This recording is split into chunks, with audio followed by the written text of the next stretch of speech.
And hello, our Bridging the Gap family. We are back here with my brother, Dave Nicastro. V, my sister from another mister, here as well. And we are here with Bridging the Gap podcast. Friendly reminder for everyone of our mission, which is to quiet the stigma of PTS and mental illness that veterans across the nation and across the globe deal with. And we do that through storytelling, education, and relationship building. Ain't that right, fam? Yeah, Sure absolutely. What we do. And my friend Angus is going to put up a slide of resources that we always put up. And so we're going to just bring you through some really important ones. There we go. Crisis line is one we want to really let the vets know of right away. Dial 988, then press number 1. You can also text 838-255. 24/7. You can chat online. Whatever your crisis is, we don't want anyone hurting themselves, taking their life. We also have the Gloucester Veteran Services Officer. V is our amazing woman who runs that center in the district, 978-281-9740. We do have, it's not right up there, the Veterans of War Retreat. They are coming up in Florida, October 3rd to 5th. You can have a free trip to Jupiter Beach in a hotel. It's amazing in October, as well as in November in upstate New York, Greenwich, New York. There's another retreat, November 4th, 5th, and 6th. If you want to go, email us at bridgingthegapvetspodcast@gmail.com. Can it be smaller? Like, that's such a long I tried email. getting like Bridging the Gap podcast. I tried getting Bridging the Gap. We can work on that. You know what I mean? Like, there's so Use many. a longer one, but take that Yeah. resource slide, pause this, and just write it down. Contact us about anything you're going through. And we would love for you to contact us, okay? Also, the Friday morning coffee socials, 8 a.m. 8 Come to see 10. V, eat donuts, drink 12 coffee, and just Emerson talk. Ave in Gloucester. Yes, please. Will you come? We have an amazing podcast. Our friend Donna has connected us to Matthew Curran. Now she's Donna. connecting us to Tyrone Lawrence, who's in New York. How do we know you're from New York, really? Can you? Oh my goodness! All right, so can you see? No one wears a Giants shirt unless they're really from that area. Why couldn't you be a Jets fan? We'd be so much better. No, no one. Is there Jets fans? Yeah, I don't know. Well, she's from New Jersey. I'm not a Jets fan. Well, Yeah, but at least we can really mock Jets fans. We can't really mock Giants fans. our friend we can. Tyrone Lawrence is We from did. New York, born in Jamaica. Donna introduced him to us, as well as Matt Curran, who was an episode. So we want to introduce Tyrone Lawrence. Do you go by Ty? Anything short? Yeah, it's fine. Ty is fine. A lot of people call me Ty. All right. Ty is there. So, Ty, we usually start off with a lot of the same stuff. Earlier years, before you came into the military, what were you doing? Where were you from? And kind of lead us into the earlier years. Tell us about yourself. So I was born in Jamaica. I grew up there most of my teenage years. I came to the States when I was actually 14. And they were getting ready to transition to high school. And I took the test. They wanted to put me back. I took the test and I passed all the tests because the education system in Jamaica is on the British system. So it's a little bit different from the States. So like we learned a lot of stuff they learn here. So I took the test and I went to high school. So it was a little different. It was kind of easy at first because I learned a lot of that stuff before. Yeah. But the weather was totally different, man. It was cold. I bet. I wasn't a fan of the cold, but I kind of got, not used to it, but kind of learned how to deal with it. And so my parents was already here, and so we kind of transitioned. I went to Erasmus High School. It was considered one of the worst high schools in New York. Wow. Oh, wow. We made it, get by. I played soccer and football and ran cross-country track there my whole time in school. And I kind of transitioned to college, Brooklyn College. So I was the first person in my family to go to college. So I kind of paved the way. Good for you. So- Congratulations, man. Yeah, that's awesome. So So it somewhere was- in there, though, you went to Brooklyn College after high school, and something kind of made you think about military? Well, I've always thought about the military, but I thought I was going to do it when if I was still in Jamaica. It was one of my dreams to become a soldier and a businessman. That was like my dream. Oh, wow. And Even then- as a young child, that your dream was to be in the service in Jamaica? Yeah, my dad was a cop. Oh, So, that's awesome. you know, I didn't want to be a cop. I wanted to be like, hey, I like the soldier stuff. So I wanted to do that. But Good for you. at 16, when we got older, my dad was like, hey, you know, I would prefer y'all, you know, me and my other brother prefer y'all not to be a cop or not to be a soldier. And yeah, I ended up being a soldier. My brother ended up being a cop. So my dad was like, Take that, Dad. you know, but it wasn't to get at him. It was just something that I wanted to do. And, you know, Yeah. but in high school, it kind of like faded away because I got more into my sports and playing soccer and running track. And when I went to Brooklyn College, you know, I was pretty good at it. And, you know, my career kind of like took off. And I wanted to, you know, I wanted to keep doing athletics. So when I went to join, I actually went to the Air Force because that was my first option to go to the Air Force. And then it was like, hey, we're not, you know, big on athletics like that. You know, it's more of an education thing. And, you know, so I was like, ah. So he was like, hey, maybe we should check out, you know, another branch. And then the Marine guy was there, and I'm like, nah, guy. Why not? No. I'm a little bit smarter than that. Nah. It's usually the joke the Army tells us, you know, Marines have crayons to eat and just a bunch of grunts. I love it. I joined the Army, and I mean, at first it was new to me, so I didn't do a 4-year contract. I just did a 3-year contract because I was like, you know, maybe I won't like it. You know, I'll see how it is. And like within that 3 years, you know, I went in as a private, and within that 3 years, I was like E4 promoted. So I'm like, yo, this is easy stuff, you know. You know, and then a little taste of that rank. Yep. Yeah, once I got in basic training, I got offered a scholarship to Texas A&M for running track, and Holy moly! You know, at the time I didn't understand or know anything about Texas A&M, so I just said no because I was like, hey, you know, but their track star was actually in basic training with me, and you know, I beat him a couple of times in the race. And they Subtle brag. I beat him. Yeah, so they reached out, and I was like, yeah, I just, you know, I already on the contract, I just do my time. And what needless event? to say, I never ended up competing for the military. What event did you beat him at? What did you run? 200. I beat him in the 200. You're fast. 200. My goodness. No. I mean, I played sports all my life. So if it wasn't soccer, it was football. So, and then track. So it was like, I stayed in good shape. But you know, it was one of those things. I enjoyed it. And, you know, my early military career to me, it was kind of easy. You know, somebody tell you where to be, tell you what to do. Yeah. You know, if you mess up, they'll, you know, give you some remedial training. So it's kind of easy. So, you know, I read a lot of the policies and stuff like that. And just back then we had a progression chart, like the things you have to do to progress, like, you know, what you have to do to the courses and, you know, different things to get progressed, go to the board and all that stuff. So it was kind of laid out more for us back then. Right. And it was in a field artillery unit. So it was like, whoa. But what year did you go in? I was just going to ask that. Yeah, what year? Yeah, what year was this? 99. February 99. You went in February 1999. Yeah. So before 9/11. Yeah. He made the choice to go in. He did. Yeah. And then you did 3 years, and then at what point did you re-enlist? Right after that 3 year, or earlier on did you decide you were going to stay longer? I did it earlier on, because then I'm like, you know, it's kind of easy. So I was like, and then I wanted to make E5. So I was like, you know, because I had a leadership, and it was like, hey, you know, go as far as you could go till it's time you decide to get out. You know, just accomplish all you got to accomplish and do what you got to do. Yeah. And so I just stuck to that, and you know. So how many years did you do in total? Total when I got out was 16 years and 9 months. Oh, wow. And I got out of the E7. Good for you. Yeah. What did you do? What was your job? My job started out as a light wheel mechanic at 63 Bravo back then, and then it changed to the 91 series so we could be aligned with our warrant officers.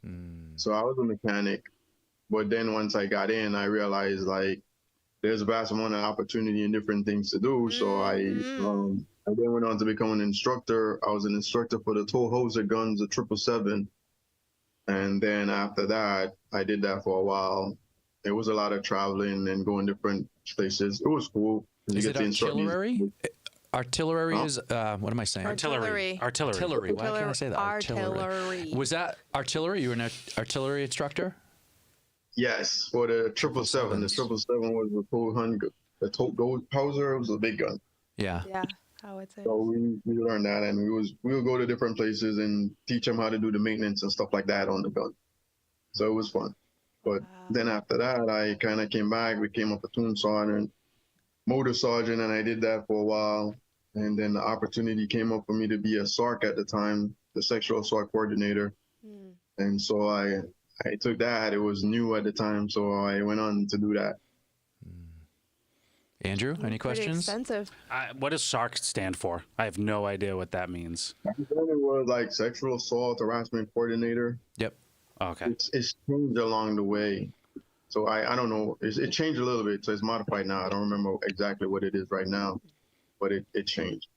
So it's just pretty much anybody that has a sexual harassment case, you kind of take it and, help them through the process and explain the process to them, how they get help and, whatever medical issues they have after that. Because it's a rough,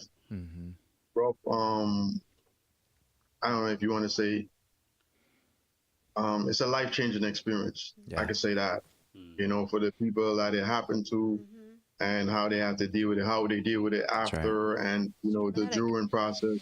So as a coordinator, you got to see some of that and, kind of see those people and see how they change. And for me, it was an eye-opening experience to realize, like, you see people, they look normal, but you don't know what they're going through or, how it is. And so it's kind of like, it was rough, but,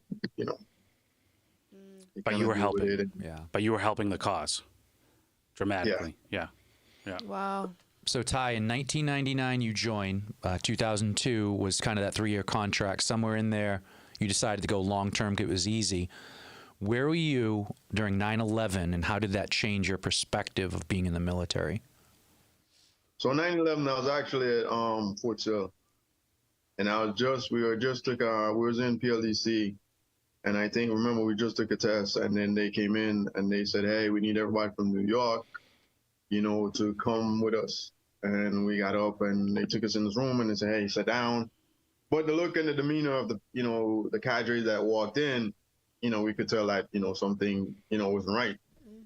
And then they asked us if we knew what the Twin Towers were. And we was like, yeah, because in high school, one of my gym teacher, her husband worked at the Twin Towers. So he would when you become a senior, he would, have you do interns there, different places there, so you could transition and probably get a job. So I was very familiar with it. I didn't do it in my, because I went to college and I went to summer school, so I didn't do it. But I had a lot of friends, few friends that did it. And so, I was pretty, aware with it. And my brother actually worked there, and my dad, he works there sometimes occasionally. So I knew about it. And then they told us that, the Twin Towers, what happened. And at first I was like, wow, really? Like, I'm like, Yeah. Like it didn't really hit you. And then like when we actually saw it, it was like, it was, like the feeling was just kind of like, you don't really know what to do. Like, and then we couldn't get a hold of anybody in New York at the time because everything was down. Right. So that made it worse because like, it was just that what if moment, Now, was your brother working there at the time? So luckily, my brother got stuck on the train. Wow. He missed his regular train. I think he was stuck in the other train, so he didn't get to work. But we had a few friends, people that we knew that was in there, stuff like that. And, it was hard. It was a devastating moment for us, for everybody. Yeah.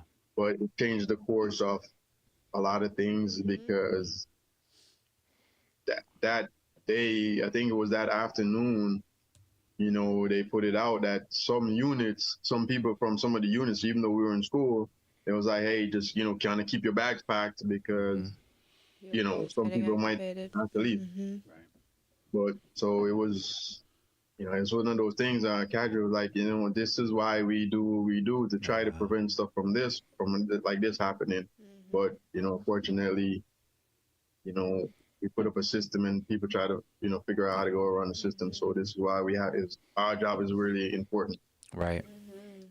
Really kind of like open my eyes and change my perspective on a lot of things. Yeah. So you have your bags packed, as does your unit, because your cadre and just those in your leadership are telling you we can get deployed. When did you receive word that you were going to the Middle East, and what did that look like? So we actually didn't leave then because of our unit. There was other units that was, on Fort Sill, there was other units that was ready. They were always, geared up to be ready. Yeah. And our unit, I think we were slated like third or fourth, if anything happened, because we was artillery. So, and then what ended up happening when we got ready, they didn't really need artillery. So we had to reschool and go learn how to drive the Super Hex, because that's what they wanted us to do, drive the Super Hex to transport stuff in and out of Iraq. And is that what that is? It's a transport, what is it? Super Hex? A Super Hex. Yeah, it's like transportation. It was all the transportation. Wow. So it was just the 18-wheeler version that the military have. That's actually, I think that's the biggest truck the military has on the wheel side. So we will go up and go through Iraq, and those guys will transport those disabled vehicles and bring them back down. So it was an experience. Yeah, because the war had transitioned from the invasion, which happened pretty quick, to initial fighting, but then it transitioned to train the security elements to take back their own country so they can have long-term security. So when did you finally deploy exactly? I deployed February 2004. Okay, February 2004. Oh, wow. Which is actually almost 2 months after my first son was born, because he was born December 2003. And when you went over there, you were driving the Super Hex, which was transport. I would love to bring up some photos. Ty, you want to guide us through some photos? All right, let's do it. Ready? I'm going to press this button, and there we go. All right. That was me doing some training. I think I was in coastal Korea doing some training. Oh, where in Korea? Also Korea, yeah. I was stationed in Korea. I was in Uijeonbu. Okay, I was in Daegu. I was in Camp Stanley back then. Yeah. All the way up north, right by the prison. Yeah. And you are completely protected with the Gore-Tex, just, long camouflage. It's cold everything. in Korea, man. It is cold up there. Yeah, it's cold, especially where we were. Yeah. Sergeant Lawrence? Yeah. I think there I was in school. Yeah. Locked in school.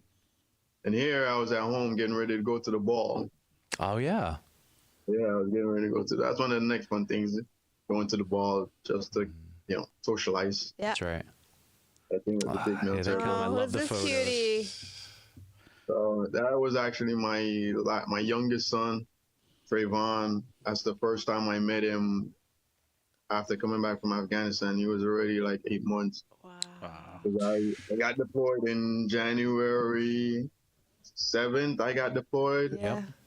And he was born January 20th. So I actually watched him on Zoom. About an 8-month deployment? Was that what the deployment was? About 8 months? Well, it was supposed to be a little bit longer, but I got hurt. Okay. I think it was supposed to be like a 9-month, full 9 months. Yep. But I got hurt, and I had to. That's so sweet. Yeah, this is in Afghanistan. Yeah, Bagram, right? This was Bagram Air Force Base. Were you stationed at Bagram? Yes, I was stationed at Bagram, but we had to go to different places. Yeah. We came out. Bagram was just the main place for us, but we went to different places just to check up on stuff and see how stuff was. And a lot of people came to Bagram. When in Bagram, which is the largest base in all of Afghanistan, when you would transport, would it be on the vehicles, or would you go by helicopter to go to different places? So actually, when I was in Afghanistan, I was with a cab unit from Fort Campbell. So it was all, anywhere you got to go was a helicopter. All air. It was all, yeah. 159 cab. So everywhere they went was, by helicopter. There was a few places they drove, but not really a lot. Right. Iraq is where we drove through, because I went with 2 different units when I went to Iraq. So you did both Iraq and Afghanistan. Iraq was first, then Afghanistan was second? Yeah, I did Iraq twice. Iraq I twice. did 05 and 05, Yeah. How many times Afghanistan? Iraq twice, Afghanistan? One. Oh, so that's good. 3 deployments over there. Wow. Once. All right. And this is you in the office. Yeah. Another day. Just another day Another in the day office. in the office. I love this uniform. I love it. Sharp. Yeah, it is. This was me in Fort Lee. And I think I was graduating. It was like the A-knock or B-knock. One of them I was graduating. So I was just waiting. They just bring your kids to school, bring your kids to work day. So I brought. This was your school, yeah. So what are the names of the kids, and what are the ages here? I don't even remember their ages there, but I just know standing in front of me, next to me, or actually behind me, would be Tariq. He's the oldest, and then the other one would be Tyrone, my middle one. So cute. Was this a vehicle where you were you knew how to mechanic? Yeah. So one of the vehicles? This is one of the ones you worked on. Yeah, this was actually, I think this was in my motor pool. One of the vehicles that I had one of my soldiers was working on, and so we just went over there, walked around, and we took the pictures there, so they kind of see. They didn't really fully understand. They just know that that he worked on trucks, and that was it. But and he's wicked cool. And this was one of my soldiers, Guerrero. He's actually my driver, and we was like in the field exercise serving food. Yeah. Love the photo. Yeah, this is at Trayvon's soccer game, and my son Tavon was there also. My oldest one, he's in Georgia, so he didn't make it down. Yeah. I love highlighting. Okay, look how big Tavon is here. The next photo will just give perspective of Ty's earlier military life. Oh, love it. Look at that smile. That's a happy baby. That's Tavon, his oldest you just saw in front of him, which was a huge 19-year-old now. And this is him being 8 months old when you came back? Yeah, when I came back and saw him. For the first time. So No, this was before I was leaving. I kissed him before I was leaving. So he's actually the middle one. He's not the oldest. Okay, that's right. Yep, Tavon, 19, Tyreek Green, 21 now. Okay. It's adorable. Yeah, it's adorable. Sweet. Yeah. Was that the last one, Andrew? That was the last one. All right. Yeah. Nice. Ty, question. When you were 2 times in Iraq, 1 time Afghanistan, what was some of the most difficult experiences in those war zones? You have any experiences that you can share that were most difficult for you? At first, being on the road, being on MSR Tampa, that was just, at any given time, anything can happen. And so that was one of those things where, like, it's not a game, because if something happened, it's real for real. So, and seeing some of the stuff that happened there and, how the stuff was happening there. And sometimes, certain places you go, you just know it's going to be some kind of attack or something. So it was like, the whole mindset was different. Yeah. Your reaction to certain things was different. And, the people around you is like, you really depend on these people. Yeah. It really brought everything into focus, that, like when you train and people like, take it for granted and not really pay attention, you really realize, if something do happen, I need this gunner to be on this point. I need the driver to be on point, and I need, everybody to know that, this is what you got to do for us to get out of here and make it home alive. Wow. Yeah. So it was really different for us, and especially for me, I just thought that, hey, I never wanted to be put in a position to where I not do my job and get somebody else hurt. That was always my thing. I never wanted, to somebody not make it home because of me. Absolutely. He had mentioned MSR Tampa. It just brings back memories because the military map of Iraq, they had color-coded these long, MSR being main supply route. Main roads were color-coded and named, and we would have to travel all those roads each and every day. And Army, military, everyone who traveled them you were able to call out that road and knowing how dangerous it was with car bombs, IEDs, ambushes. Does that bring back memories for you? It definitely brings back a ton of memories. So I think we were there around the same time too. I was there from 04 to 05, so we were probably there at the same time. It definitely brought back a lot of memories when you said, listen, this is what we got to do. Basically, this is what we got to do to survive. And I remember having that same conversation with my team, saying, listen, I'm going to do my best, but I need you to do your part. And I remember there were times where I was like, you shoot, so we can get out of here. You just brought back some serious memories for me, just sharing your story. Yeah. And we've touched on this, but a big piece of this, right, is the community understanding what veterans go through. That's a huge part of this. And, for me being the civilian of the bunch, I think about when I'm working with my own employees, colleagues, and, something can go wrong. And it's like, okay, it's okay. We can survive. But in your case, you may not survive. Yeah. That and I feel like hearing it directly from you and hearing your reflections on it helps bring home how real that was. Yeah. It's not a movie. Right. I feel like for civilians, that's the only way we can connect is what we see in movies. It's not a movie. And I feel like for some individuals who are in leadership roles too, it becomes that much more heightened because we're not only responsible for ourselves. I feel like if I had gone into Iraq as a gunner, I would have been like, okay, I'm going to do everything again. I'm going to shoot, fire, do whatever I need to do, whatever. But now you're responsible of other lives. There are families at home that rely on your expertise to bring their families home as well. So it's that much more heightened, I feel like. Yeah, Ty, you were in the military already 6 years when you got deployed to this area. You're a leader now because you got promoted early. You're leading men and women into combat. Like, what did that feel like?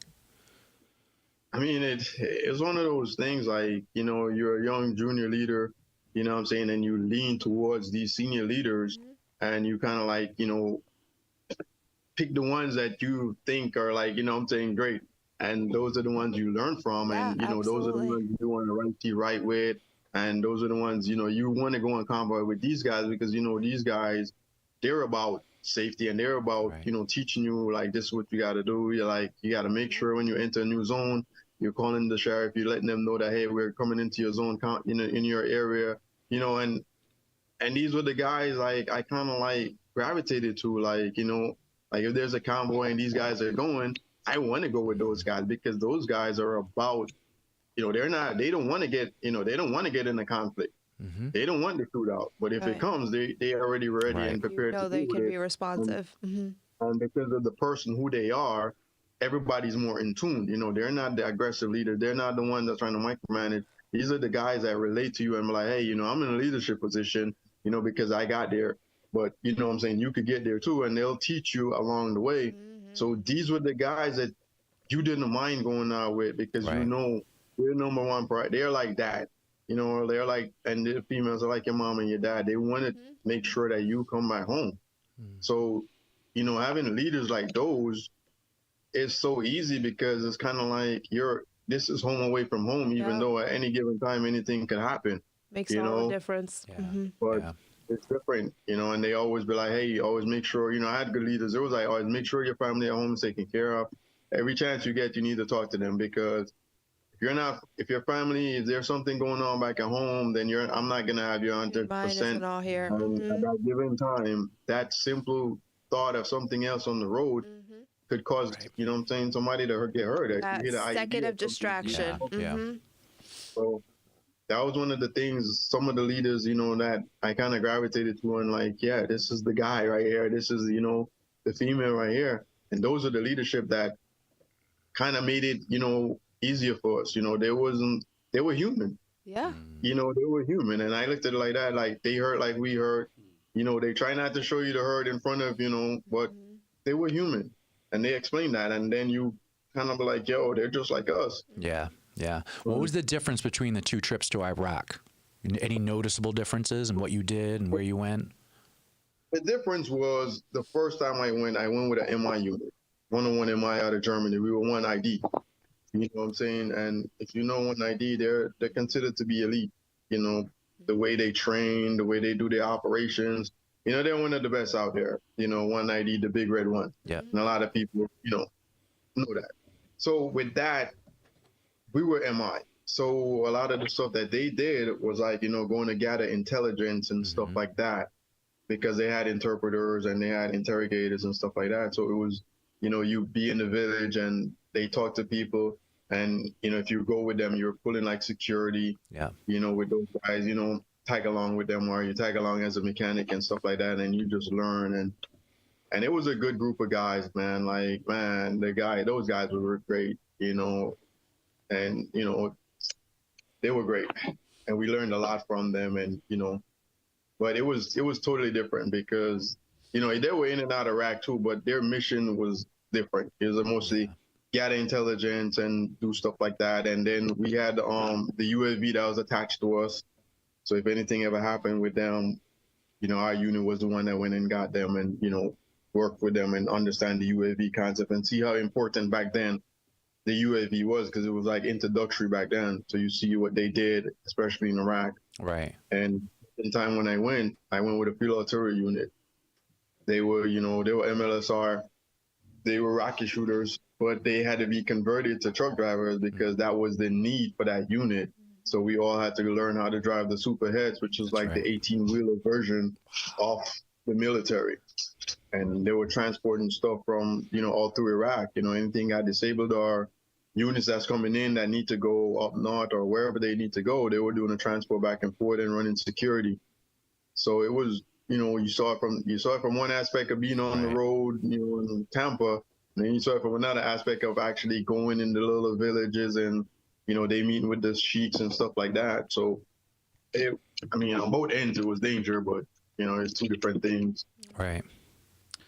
What continues to astound me is how vividly you all can remember some of these. He brings it back. He like the way really you're does. talking, it's almost like you were just there. Right. They're sort of memories that we don't talk about, but then when we do, for some reason, we just remember it. We remember things detail by detail. Yeah, it's seared into our mind.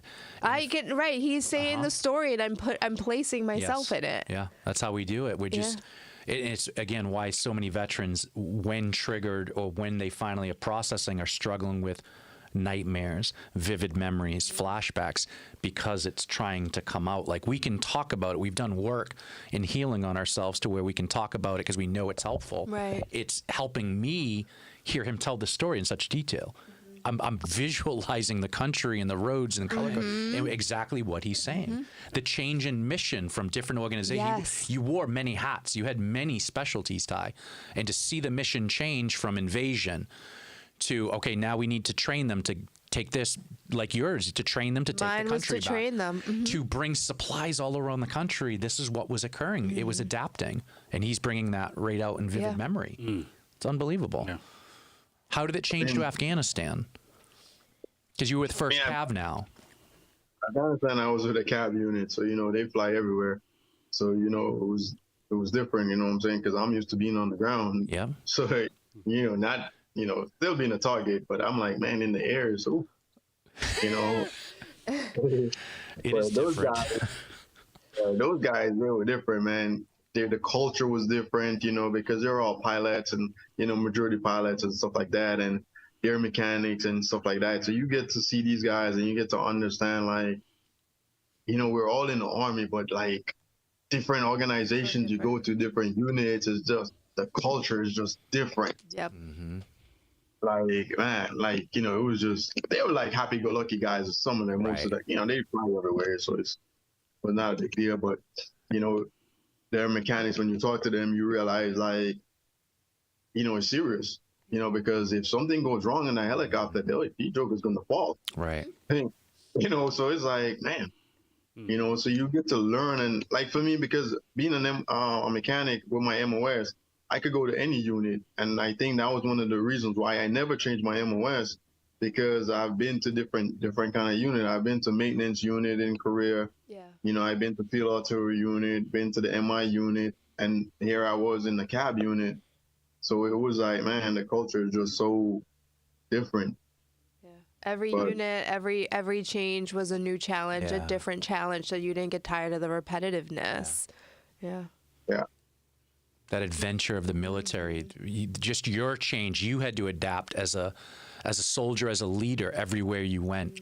And you found that when you shared your testimony of, I'm a sports guy, very competitive, beating this guy, you've always had that in your personality, adapt and change and be competitive. So it was all a challenge for you, but a good one, a positive one. yeah. Because I'm just kind of like, when you go there somewhere and you realize like the culture is a little bit different, but the people are still, they're still the Yeah. same, and there's still a competitiveness in just a different area. So like you have to figure out how they do their stuff to kind of be able to compete, on that level, because Yeah. every unit has things that they do, whether it's, going to the board to be the soldier of the month board or whatever it is, they had their different stuff, field artillery, they had their stuff, and, so it's different. So once Right. you can understand that, then you could try to compete on their level, to see how you match up with them with something that's different to you. How was the trip in everyone- Afghanistan? I What was missed that? that time. I'm sorry, I missed that. But how was the trip to Afghanistan? Was it a good trip, positive? How was it for you? I mean, it was good and it was not so good, I would say. It was good there, and being there was good. It's just that there was when I got hurt. In Afghanistan was when I got hurt.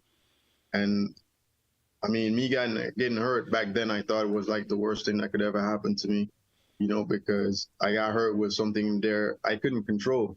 Like there was nothing I could do, so it was, and I think that's one of the things, being at a certain rank, I think, and I seen it now that I've transitioned out, I think, depending on how long you've been an E5, but from being an NCO in the enlisted side, if you're a senior enlisted NCO, I think it's harder for you when something happened to you that's out of your control and you can't control it, and then now you have to ask for help.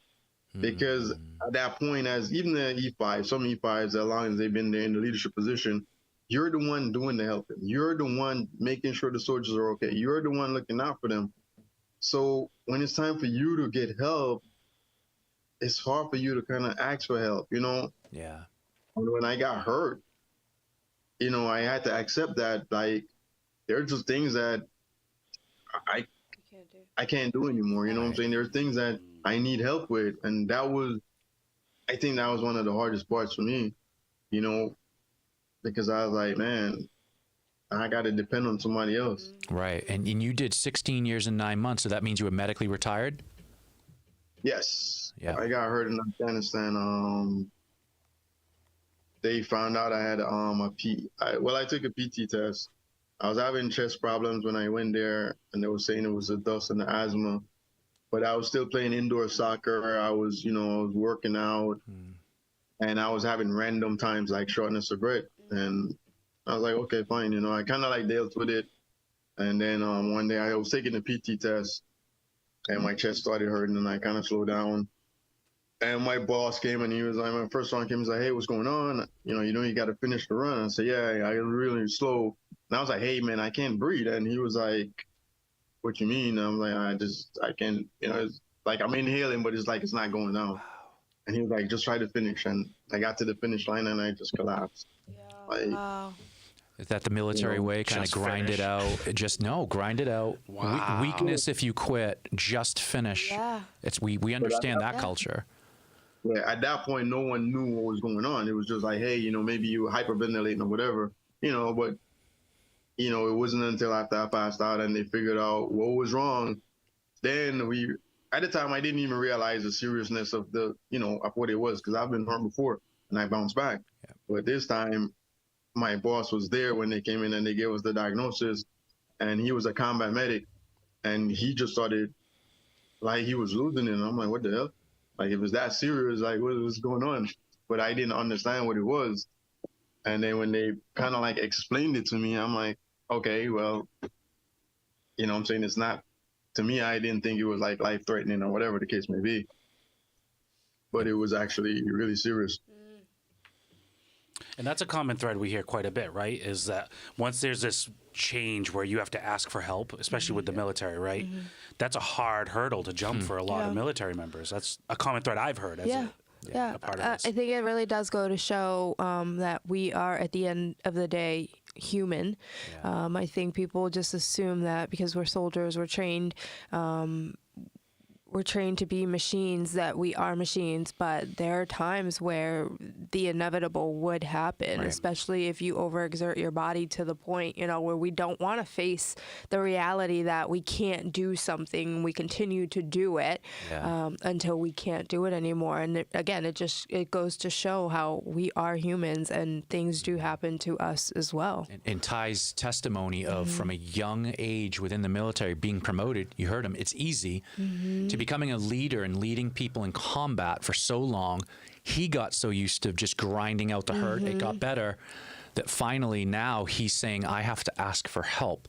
And that mentally is hard for us as leaders. How do you swallow your own pride and say, I need help? I need help. Yeah.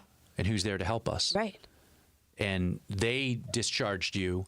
So how was your transition from everything you just said, this leader, senior NCO, not really, like, you literally didn't ask for help. Your heart and your body were about to give out. They give you the news that you have to be medically discharged and retired. How did you take that news, and how was the transition to civilian life? I mean, at first it was hard, because I was like 16 years and 9 months, and I'm like, yo, I'm there, I'm right there, you know what I'm saying? Couple more years. Come on, yeah. I just write it out.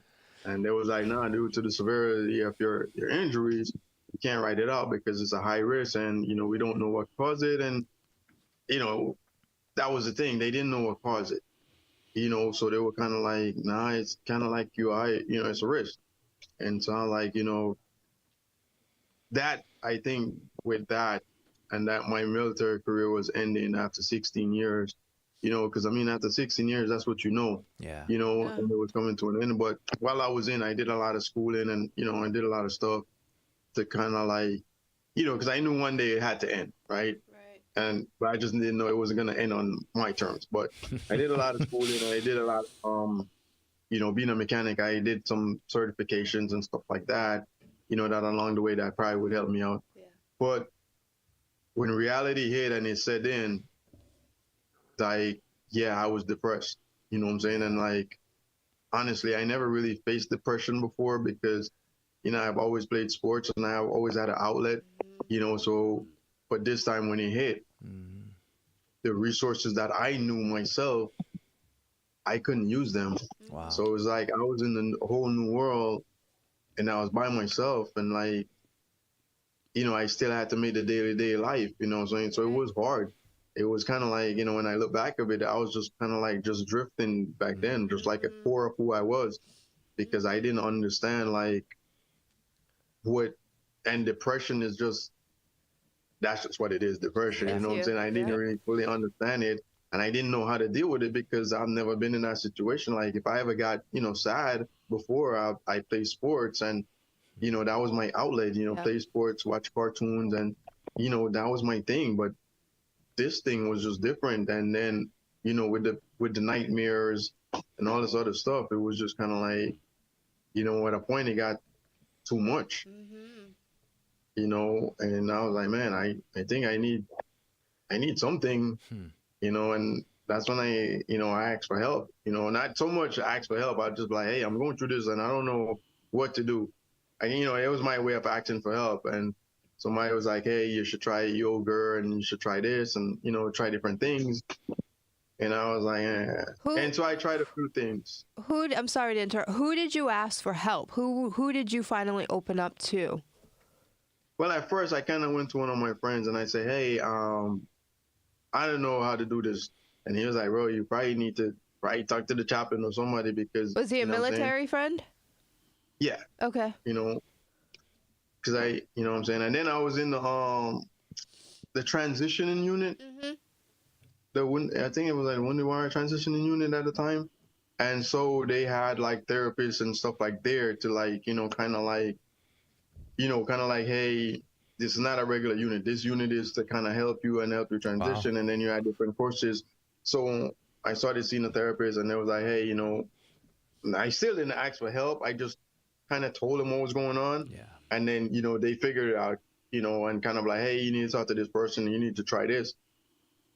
And I actually got into riding a bike. You know what I'm saying? Because I didn't really want to deal with too many people. And so one of the guys like, hey, you should try riding the bike. You ride early in the morning and you ride at your own pace. It's still with a group, but you ride at your own pace. If you want to talk, you talk.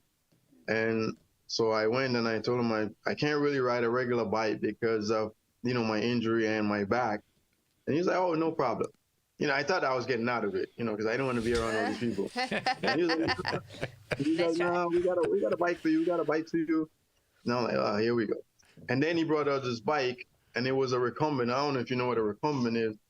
It's the one that has one wheel in the back and two wheels in the front, and the steering is on the front. Oh, wow. And I'm like, this is different. So I sat in it, and I tried to move it around. I'm like, oh, this is... And he was like, yeah, it'll be a challenge, and, it'll be... And then to me, like, the word challenge just kind of like, I could do a challenge. Yeah. I could do a challenge. That was a challenge. That's how he's built. That was a challenge for you. Yeah. So it was different. And so I started doing it, when they did it in the morning time, and I realized, like, it was so much, I was looking forward to that. And then I started opening up a little bit, and somebody was like, at that time, I was already a member of the Wounded Warrior Project. Yeah. Because I joined them when I got evacuated to Germany. I joined the Wounded Warrior Project, but I never really utilized them because I was like, okay, just another, organization here saying they do this for veterans, whatever. So I kind of like, whatever.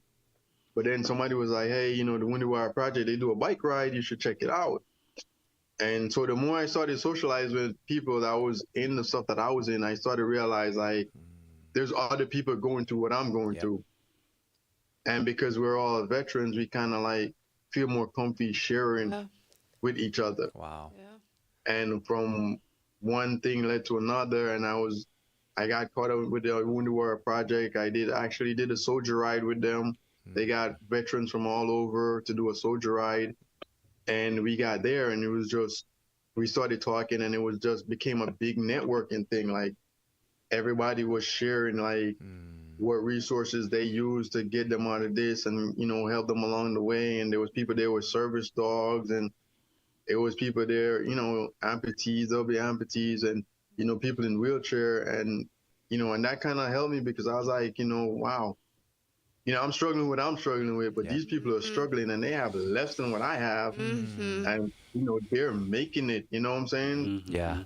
And so I was like, yo, but I still needed help, professional help, because I really didn't understand how the PTSD thing worked. That's right. Yeah. So networking was what kind of like pulled me out of the depression stage, because now I was doing different activities, trying different things, and stuff like that. And that's how I actually met Donna when I came back to New York. I was going to the Wounded Warrior stuff here in New York, and Donna was there, and I met her, and she was really cool because she was doing a lot. And so, over the course of the years, we kept on volunteering to the Wounded Warrior Project, and we actually me and Donna actually ended up in Chicago together. We went to an event in Chicago, and we were actually doing sled hockey. Yep, I remember. Remember the photos of the sled hockey with Donna? Yeah. And so once again, I tried it and I got in, and the guy was like, oh, this is going to be a challenge, it's different. And I'm like, oh, challenge, I could work with that. I became, for me, I use the word challenge every time I hear it. Like, yes, I could do it. I could try to do it. That's right. That's your motivator. It was one of those things that kind of worked for me, and it was like my inner thing. And so I tried it, and Donna was there, and I was pretty good at it. I was good at it for the first time. So they recommend that, hey, you should, look more into it. And I'm like, And it so happened that Donna played for the team in New York, and then Donna told them, and then they reached out and like, hey, we got this guy. He's, for an amateur guy, he's okay, maybe. And so I went and I did the tryout for the team with Donna, the Rough Riders, and I made the team. And I played with them for like a season. And I was like, once again, like, I was like, Donna. And, then I realized like how this resource and network thing really, really, works really, like, because like I've known Donna now for like almost 8 years. Wow. And it's always something. She does a kayaking, and she's just a great person awesome. overall. She's great, man. She's She's amazing. just great. And we were teammates for that season, and it was just fun because like you get to meet different people with different disabilities, Yeah. and you realize like these people are making it. Like they're day to day that you would struggle with, that they are doing it. And I'm like, man, you could, I could do it too. Yeah. But we all bond together, and we needed it. We helped each other, and I was like, man, this was great. Doing different. I never thought I would play sled hockey. I never thought I would curl and, Look at you. wheelchair basketball. But I realized a lot of stuff when you try it and it's out of your element, it does something for you, Right. So it's been a process. It's amazing, brother. Like some of the things you said, when I was sad, when I was depressed, I used to, when I had those things, had an outlet. I played sports when I was a healthier version when I was younger, but this internal stuff when you were transitioning from the military because you were getting retired medically, what did he do? But he went to peer. He went to help friends, or he went to friends for help. Yeah. And they said, why don't you try this? Why don't you try that? And you seem to see things as a challenge, which I love. Yeah. His personality. He sees things as a challenge, and he goes into it to learn and to overcome, and it helped him heal. So running and soccer and all these sports that he was able to do before was his outlet, but he found a way to revamp that outlet with other sports that he can partake in. So that's phenomenal that you not only took on the challenge, but you stepped out of your comfort zone and made it who you are now. You kind of overcame those obstacles. That's awesome, man. You're awesome. Yeah, and your post-traumatic stress wanted to tell you, I don't want to be around people. Let me isolate. But friends said, no, try this bike, which he said, what? All right, challenge. But it was in community that you really begin to heal with other veterans. Yeah, I realized, like, being around other people, you don't always have to, like, be all up on them, but, like, in that environment, like, I've been in an environment where I isolated myself, but then you realize that there's one and two people that you gravitated to. You know what I'm saying? Like, you might not be in the mass, but you gravitated to one or two people. And then it's just, to me, it's different. And I think that's what led me to be where I'm at now, because I had a recumbent that the VA got me. The VA bought me a recumbent bike, and I ride that. And I participated here in New York in the 5-borough tour twice. The first time was like 32,000 people. The second time was like 34,000 people. The 5-borough tour. I love it. That's awesome. It was great. Like, everybody's just riding their bike. It's nice and quiet. You meet so many people, and you get to realize, like, a lot of people live with a lot of stuff. And, but for me, I think one of the greatest things for me was having the support, having a spouse that at first she fully didn't understand how it was affecting me, but because of the career field that she was in, she had an idea. Yeah. And, she educated herself and the whole PTSD stuff and the TBI.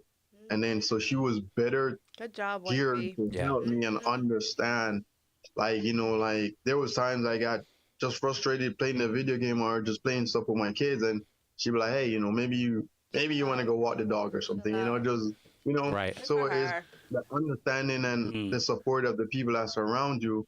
I think that's one of the biggest things that helped me. And I was like, after that, I look back at it and I'm like, I want to be the support for somebody else. Yeah. I want to be, if I can help you, I'll help you, and I'll be there for you, whatever you need.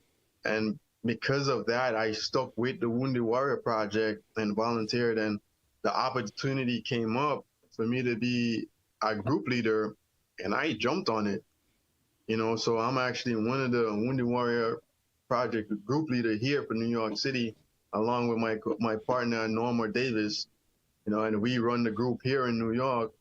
Every last Friday of the month, we do it either Zoom or we do it in person. So if y'all ever in New York, Yeah. and in person, it would be nice to show up. No Wow. Boston gear. Well, it's good to hear. Well, to be fair, you're wearing your New York gear. As he should. Well, we're going to not allow, an ending call to action. Is that what we call it? I forget. It's been so long since we've done this. I know, yeah. No, we always kind of close, Tyrone, with, if you were to leave some words of wisdom or whatever you would give some advice to, let's think of it this way. Any military member, whether they're new joining or they're veterans leaving the military, what words of advice could you give?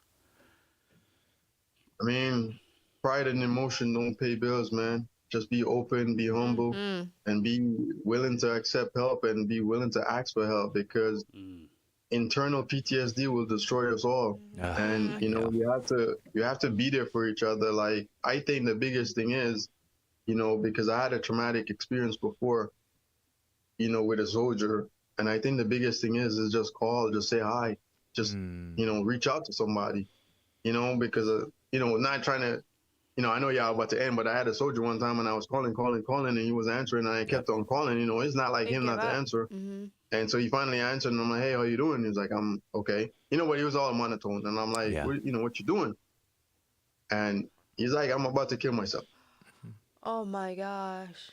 And I was like, oh, okay. I'm like, okay. I said, well, we're going to miss you if you do it. I'm hoping you don't do it, but what I'm saying? I said, we will miss you if you do it. And you got to think about, how your family's going to feel, after you're gone. And he was like, well, I can't, I'm struggling to do this and I'm struggling with this. And I'm like, man, there's a lot of people that struggle. If it's finances, we could figure it out. If it's whatever it is, we could figure it out. Right but there. we have to figure it out while you're here. Wow. You know what I'm saying? Good, Ty. That's amazing. That's awesome.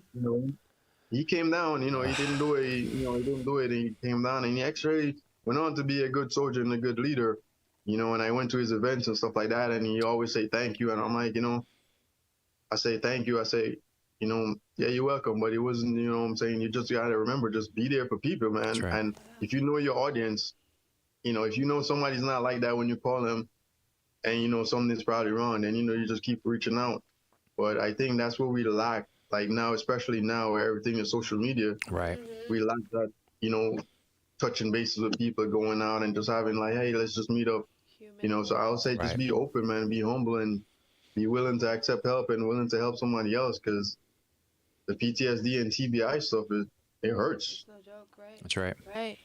It goes to show how far a really good, strong support system can do for an individual, whether that support system is a spouse, a relative, a peer. It really goes to show the change that a good, strong support system can do. That's right. And that phone call, just that connection, and Ty wouldn't quit because he knew something was off, something telling him. And when the phone finally answered, monotone, incredible. Yeah, I'm good. And Ty knew he wasn't good. Just the questions to probe. I don't want this peer and veteran to take their life or hurt themselves. You save their life. Absolutely. And that's what we do in community. We're helping. The 22 a day is now down to 17. We want it down to 0 a day. Veterans taking their life and hurting themselves because exposing post-traumatic stress, TBI, the injuries that make us want to isolate, hide in the darkness to end the pain, because emotional, mental, it all manifests physically, and we want it to end. Doesn't mean taking your life. It means we want it to end. We end it by communicating, exposing it, talking, and we will heal in community over time together. That's what we're doing. That's why we're doing this. It's bridging the gap. And one thing is finding that new purpose, which with Tyrone talking about, his purpose was connecting, networking, helping others, became a big, strong part of his purpose. Right.